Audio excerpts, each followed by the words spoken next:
Rasulullah once asked Sayyidina Umar radiyallahu ta'ala anhu that La tansana min du'aika, and do not forget me in your du'as. So that shows that, a moment, if he makes dua for somebody else, why would Rasulullah ask somebody else to make dua for him? Not that he was in need of, any other blessings, but it was to teach us that if we make dua for our brother behind his back, those duas are accepted.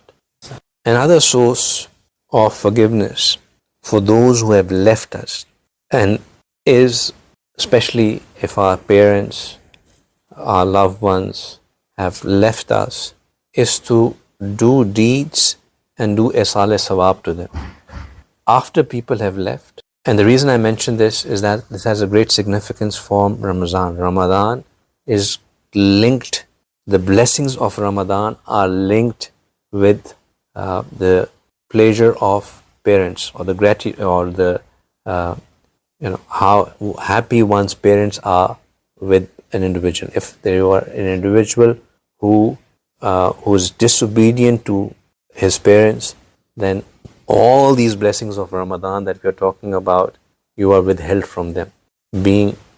Having your parents being pleased with you is a prerequisite for you to benefit from the benefits from the mercies of Ramadan.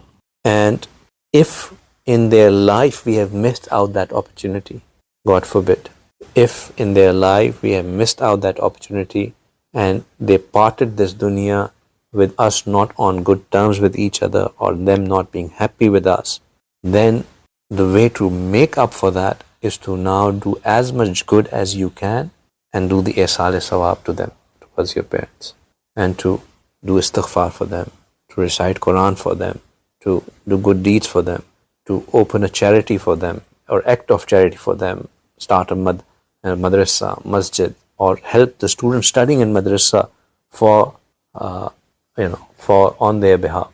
So that all of this, the best form of charity is what is called Sadaqah Jāriyah. Sadaqah Jāriyah is a sadaqah which continues even when you are not there. So, for example, if you open a masjid, as long as that people keep on praying in that masjid, the reward will keep on coming to you. If you open a well, as long as people keep on drinking water from that well, the reward would come to you.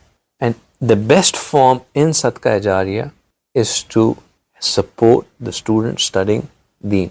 Reason is because when may come to an end one day, masjid after X number of years may not be there, who knows what happens.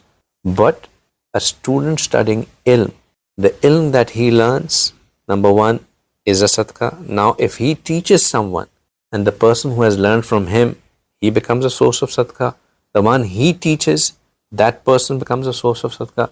So every next person who gets taught by the person who, through the chain of the person whom you helped learn, becomes a source of sadaqah. So this is a never-ending source of charity.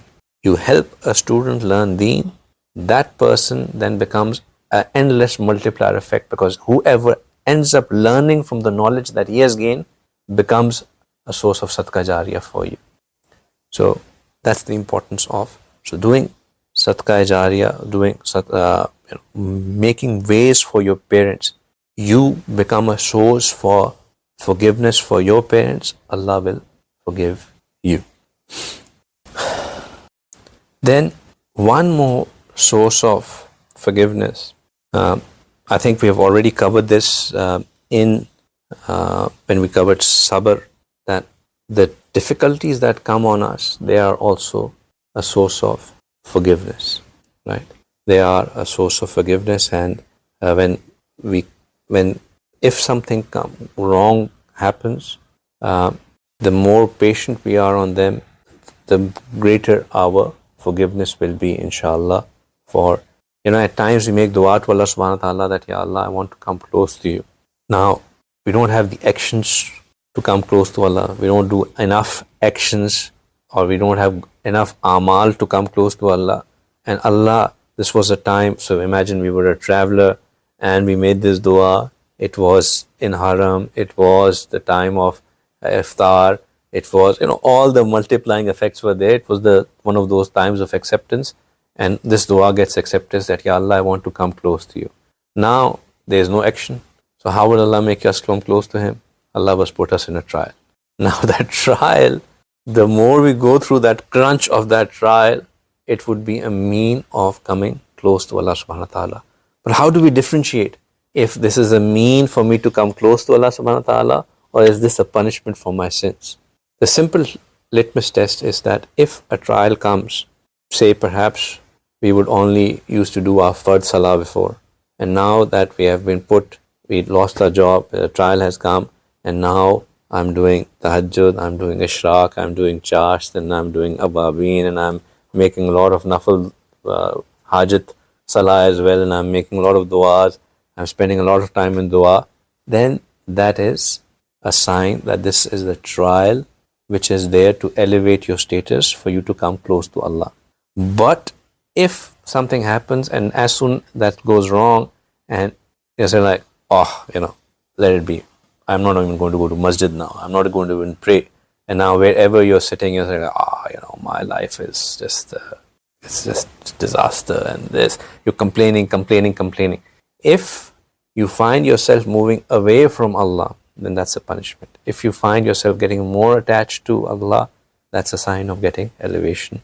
So this is the difference between azmaish and saza. A lot of people have this question as well. 2 more sources or 3 more sources, and then inshallah we wrap it up.